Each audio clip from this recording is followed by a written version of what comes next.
कई सालों की हिचक के बाद कांग्रेस नेता प्रियंका गांधी ने आज चुनावी राजनीति में कदम रख ही दिया। प्रियंका ने आज केरल की वायनाड सीट से नामांकन भर दिया। वायनाड सीट प्रियंका के भाई राहुल गांधी के इस्तीफे के बाद ही खाली हुई है। राहुल अपनी मां सोनिया गांधी की छोड़ी सीट रायबरेली से जब सांसद बने तो उन्होंने वायनाड सीट अपनी बहन प्रियंका के लिए छोड़ दी। प्रियंका से लेकर राहुल और सोनिया तक गांधी परिवार की इस राजनीतिक यात्रा के क्या है मायने, देखिए हमारी इस खास रिपोर्ट में।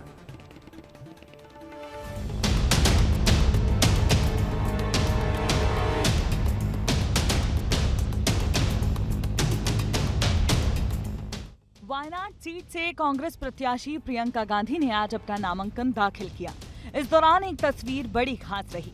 राहुल प्रियंका के बाजू में थे और पीछे बैठी थी सोनिया गांधी। जिस तरह सोनिया ने अपने बेटे राहुल के लिए रायबरेली सीट का त्याग किया था, ठीक ऐसे ही राहुल ने अपनी बहन प्रियंका के लिए वायनाड सीट छोड़ी और आखिरकार फिर ये साबित हुआ कि वायनाड सीट गांधी परिवार के लिए कई मायनों में खास है। साल 2024 में ही राहुल ने अमेठी और वायनाड से जीत हासिल की थी। इसके बाद वायनाड से उन्होंने इस्तीफा दिया। ऐसे में यहाँ उपचुनाव होना है, जिसके लिए आज प्रियंका गांधी ने अपने परिवार के साथ नामांकन दाखिल किया। It has been 35 years since I have been campaigning for different elections. This is the first time that I am campaigning for your support for myself. Priyanka कह रही हैं कि राजनीति में उन्हें 35 साल का अनुभव है। वो 1989 में अपने पिता राजीव गांधी के साथ 17 साल की उम्र में पहली बार चुनाव प्रचार अभियान में शामिल हुई थी। तब से अब तक उन्हें देखा तो गया, लेकिन रैलियों में या फिर भाई राहुल के साथ प्रचार करते। लेकिन आज असल मायने में प्रियंका गांधी का चुनावी डेब्यू हुआ है। मुझे याद है उत्तर प्रदेश में उनसे किसी ने पूछा कि आप 10 साल पहले राजनीति में क्यों नहीं आई, और उन्होंने दो टूक जवाब देके कहा क्योंकि 10 साल पहले मेरी बेटी 8 साल की थी। समय और सियासी समीकरणों ने प्रियंका को अब उत्तर प्रदेश से दक्षिण में ला दिया है। ऐसे में सवाल उठता है कि दक्षिण भारत में प्रियंका गांधी का कद कितना बड़ा हो सकता है। दक्षिण में प्रियंका गांधी के सामने चुनौतियां भी बड़ी हैं।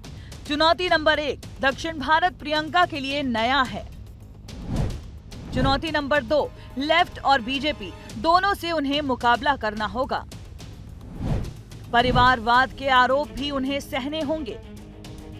दरअसल अगर प्रियंका चुनाव जीत भी जाती हैं, तो उस स्थिति में उनके परिवार के 3 सबसे प्रमुख चेहरे संसद में एक साथ होंगे।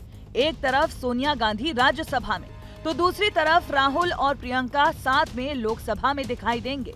इसी को लेकर अभी से बीजेपी ने तंज कसना भी शुरू कर दिया है। मुझे लगता है बहुत बेहतर संदेश जाता अगर उन्हीं की पार्टी की 22 साल में जिन्होंने काम किया है, जो सीनियर लीडर उनकी जिनको निष्कासित किया गया था, सिमी रोजबेल को वो टिकट देती और उनको आगे आने देती।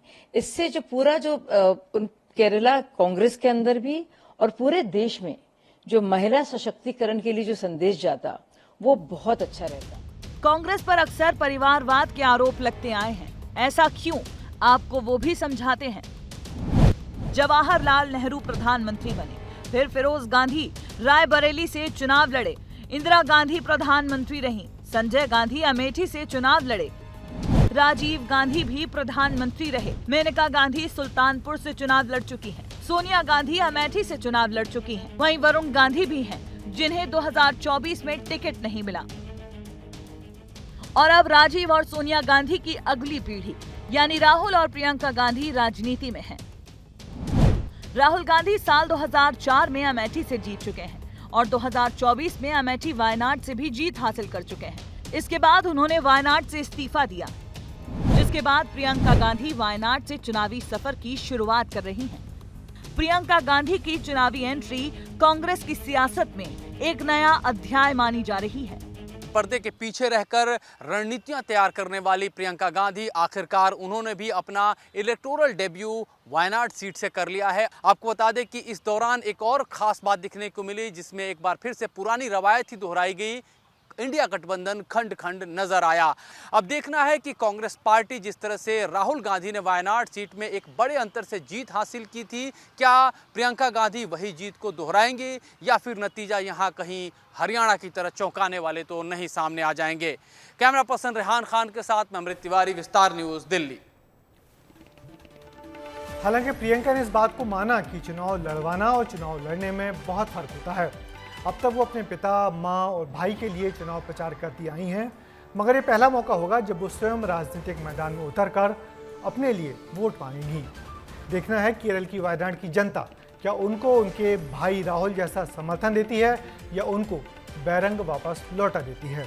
वैसे बीजेपी ने भी प्रियंका के खिलाफ महिला प्रत्याशी नव्या हरिदास को मैदान में उतारकर मुकाबले को रोचक तो बना ही दिया है।